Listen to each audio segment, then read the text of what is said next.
Hi everyone, Josh Guest here. Decentralization is a frequent topic in the crypto space. The political turmoil and societal upheaval of the last several years show that people are largely disillusioned by the failures of centralized governments and markets. Bitcoin ushered in a new age of decentralized finance, and numerous copycats have since come along to try and replicate its success. Consensus mechanisms give a good example. The Bitcoin blockchain uses the proof of work consensus mechanism, which relies on the expenditure of energy and on market incentives in order to maintain global distribution and censorship resistance. Nearly 15 years into its existence, Bitcoin on proof of work has suffered nearly zero downtime and has never experienced a major hack on its base layer blockchain. However, critics of Bitcoin's energy usage have attempted to supplant proof of work by introducing the proof of stake consensus mechanism, which uses far less energy and which they erroneously claim is just as decentralized as proof of work. As time passes, more and more critics seem intent on trying to manipulate Bitcoin users into abandoning proof of work altogether, either for an altered version of Bitcoin that relies on a different consensus mechanism, or for one of the army of other altcoins on the market. This article won't be an expose on the weaknesses of proof of stake. Instead, we'll focus on a decidedly less well-known aspect of Bitcoin's decentralization, specifically the fact that each user has full sovereignty over their decision on how to use Bitcoin.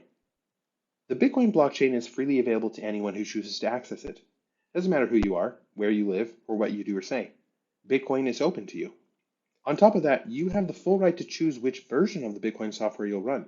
No governments can tell you what software you're allowed to use, unless you allow them to, of course. No miner can convince the rest of the miners around the globe to ignore your money and transactions, and no developer can force their upgrades onto your computer.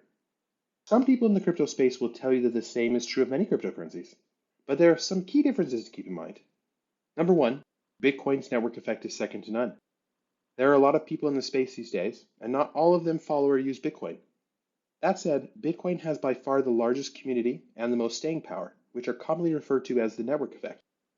Since there are more people and companies out there teaching about and using Bitcoin, the network is likely to continue to grow exponentially faster and will be much less susceptible to attacks of any variety. Number two, Bitcoin is the best at what it does.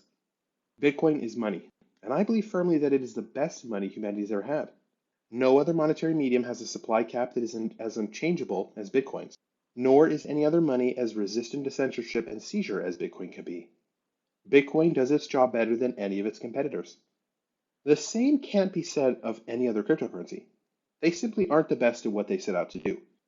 Some cryptocurrencies try to be world computers, and yet each of them is less decentralized and less robust than the internet, which is the original world computer.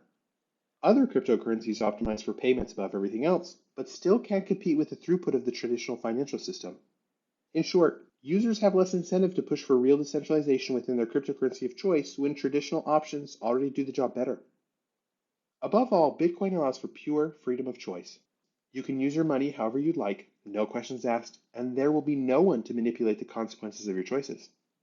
Thanks to Bitcoin, for the first time in a long time, whether you succeed or fail in life can be completely up to you and your individual choices. What will you choose?